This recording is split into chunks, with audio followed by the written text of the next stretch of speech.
Hi పిల్లలు, ఈరోజు మన వీడియోలో సెకండ్ టేబుల్ ఎలాగా రాయాలి నేర్చుకోబోతున్న ఒక సింపుల్ ట్రిక్ లో తెలుసుకుందామా. ఫస్ట్ 2 4 6 8 0 2 4 6 8 0 ఏంటి 2 టేబుల్ నేర్పిస్తారని ఫస్ట్ అంతా రాసేసాడు అనుకుంటున్నారా?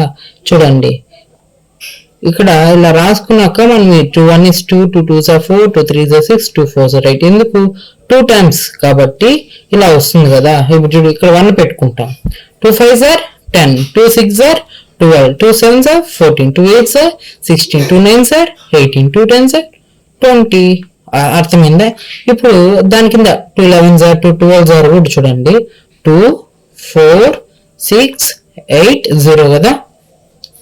ఇక్కడ 1 నే ఇక్కడ కంటిన్యూ చేసాం చూడండి. ఇక్కడ 2 కంటిన్యూ చేయి. 22 24 26 28 3 10 20 30. అర్థమైందా? ఈ విధంగా మనము 2 టేబుల్ ని ఇంత ఈజీగా నేర్చుకోవచ్చు. వీడియో నచ్చినట్లయితే లైక్ చేసి సబ్స్క్రైబ్ చేసుకోండి ఫ్రెండ్స్.